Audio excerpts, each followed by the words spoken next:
Last section of Unit 3, 3.9 budgets. This is for HL only revision materials for you guys to use. Alright, step 1 on your revision, the importance of budgets for organisations. Make sure you can define what a budget actually is. Now, any definition has to include it's a target and a period of time. Now, there's not one set definition, but target, objective, period of time, that's what they're looking for.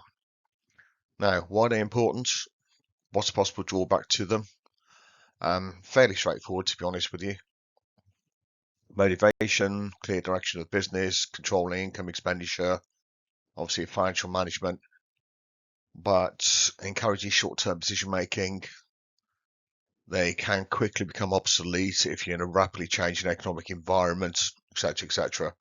There are 7 points on either side of the argument here. Do you need to know all 7? No. I'd go for 3, maximum of 4. So moving on from budgets, why do you need them, what are they, etc. Cost centers, profit centers. Cost centers are used primarily as part of your financial management. It's creating accountability. So it could be a department, section, division, or an individual in your organization who's designated a cost center. That department, section, division, or individual then have to clearly account for each cost they incur.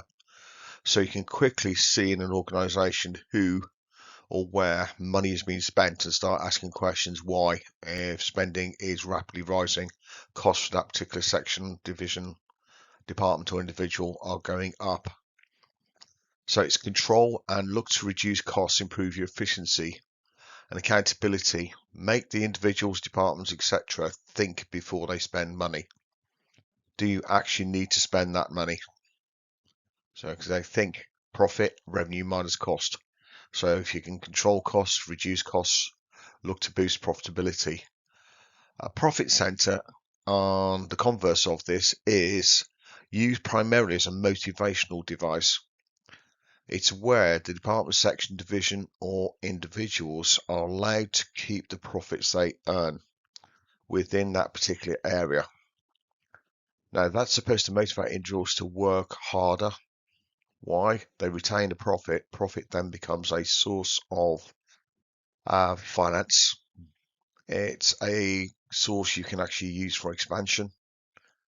It's more about motivating against delegation. So start thinking about budgets and linking to your motivation theory. How you can motivate staff using cost centers and profit centers, particularly profit centers because there's more freedom in decision making. You retain the profits you earn, you reinvest that in your department, section, division, etc. Look to grow longer term. It's more about laissez-faire, it's more about delegation. So think about leadership styles, think about motivation, how they link to use of cost and profit centers. Now, you need to understand how a budget is constructed. The normal methods are zero-based budgeting, whereby you negotiate what's included in your budget. You start with 0 and you have to present your requests for money. And each item of expenditure you expect for your department, for your store, for your business has to be negotiated and has to be agreed. It's supposed to be a far more efficient way of budgeting because, again, it's that justification. Do we need to spend this amount of money? Okay.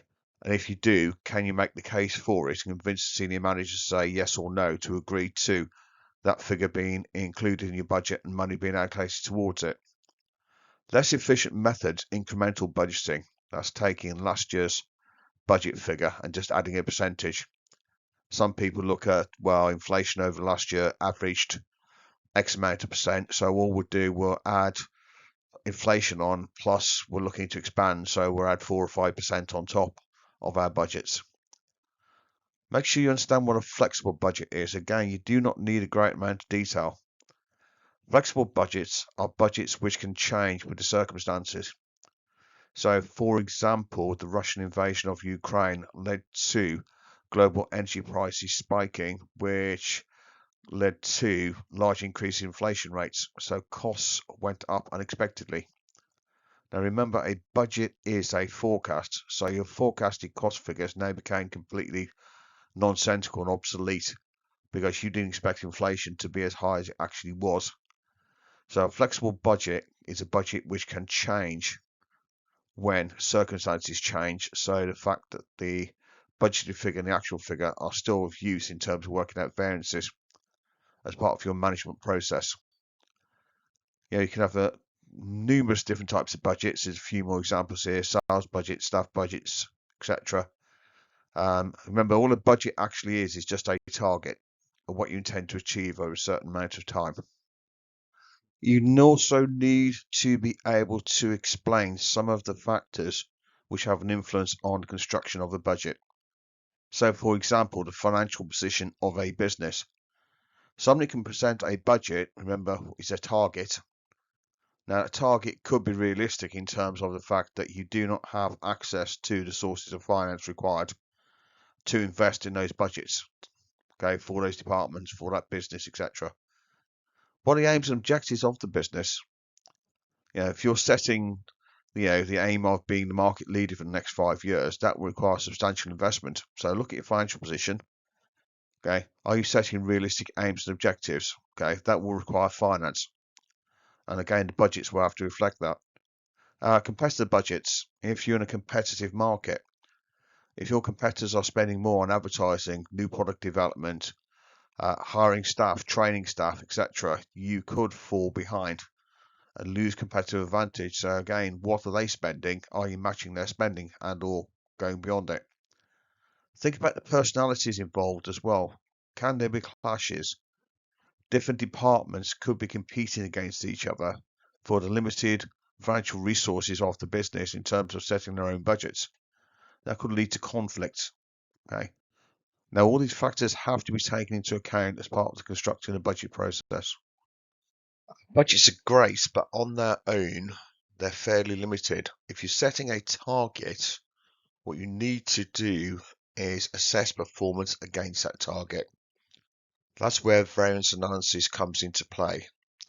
A variance is just the difference between your target, your budget figure, and what's actually happened. Now, you need to quickly identify any variances, costs and revenues, and quickly identify reasons for those variances and take action to make sure costs are not running out of control, profit sales figures are far lower than expected, and you lose your competitive position. Start looking at the long-term viability of the business. You've got favourable and adverse variances. Normally, favourable will have to be shown capital F in brackets, adverse capital A in brackets.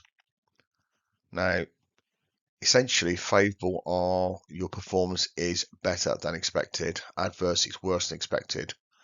But you can see from the notes there are differences in revenue and cost variances where actual and budgeted. So make sure you look through that. Hopefully it's something to be covered in class. Okay. Why use variance analysis? Again, measurement of performance, budget versus actual, and take decisions to rectify. Particularly with new startups, you'd normally carry this out once a month. If it's a volatile environment out there, once a month, even though you're an established business. This should be carried out on a regular basis anyway to quickly identify issues and rectify them. Now, under syllabus, it asks about the role of budgets and variances in strategic planning. Excuse me, put my teeth back in. I've defined strategic planning there for you as a vision for the future direction of the business and formulating the goals and objectives to achieve that vision. So again, go back to Unit 1, think about mission, vision statements, objectives, aims, etc.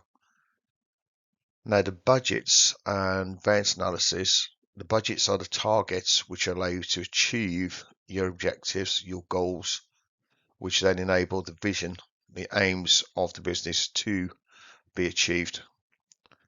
But the budgets and variances work how? What we've mentioned already, monitor, adjust, and control costs. Similarly, look at monitor, adjust, and control sales. Sales are below target. Why? Take action quickly. Accountability, that improves performance. Why? Improves motivation. Okay, if people know they have to answer for spending money, okay, they'll be more motivated to look at alternatives, look at other ways of solving the problem rather than investing in something. Okay, if you do have to spend the money, do you just take the first option or do you look around? Motivation, smart budgets. Hopefully you've come across SMART. Any budget has to be smart.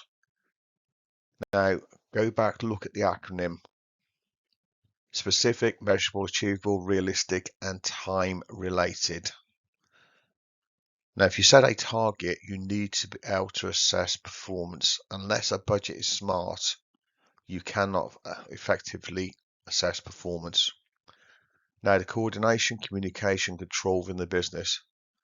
If all businesses are working to budgets and they have to integrate with each other, that means they have to communicate more effectively. Why? They have money to spend, and that money will be of a limited amount.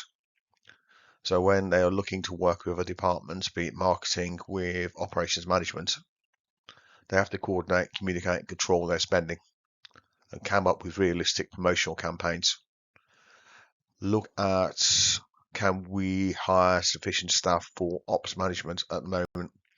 Yes, we can, but we can only have two. Why? Financial position. So therefore the ops management guys will have to look at and say, well, hang on a moment, we'll have to cut back on our planned expansion if we can only employ 2 staff rather than 5 we're looking for. So the financial objectives contribute towards achieving the overall objectives. So finance, human resources, marketing, ops management. Think about the individual objectives of those functional areas and how they all contribute to the overall achievement of the corporate objectives, corporate goals, which then contributes to achievement of the vision statement to the aims of the business. And in particular, focus here on finance. Last point to make is, evaluation of budgets and variances in strategic planning. Make sure you can come back and say, well, hang on a moment. The problem with budgets is a lot of businesses at the end of the financial year, 2 months to go, if they're sitting there with lots of money still left over, they'll be wasteful spending if they know they're going to lose that money. However, if you set up a profit center, you allow businesses to retain surplus cash to invest longer term, that may not encourage wasteful spending come the end of the year. Short-term decision making, again, link it back to the idea of losing money. Any money which is actually retained come the end of the financial year is normally lost. A lot of businesses. Also as well, do the budgets just think about short-term profit rather than long-term, 5-year, 10-year? Now, the rest of the points there, again, fairly straightforward. You've got quite a few. But standard exam question would be evaluating budgets and variances. Fairly straightforward. What is the budget? What is the variance? How do you calculate adverse, favourable variances? But the long mark questions will look at the role of budgets and variances in strategic planning. So again, why they're useful, how they contribute towards objectives, control, coordination, communication across all functional areas, long-term vision statements. But you can also criticize, you can evaluate. Budgets are great, variances are great, very useful tool for businesses, but they have drawbacks. Why? Now, hopefully this has been useful. Please keep on looking at our YouTube channel. There's more stuff coming to help you guys out with your exams. Thank you.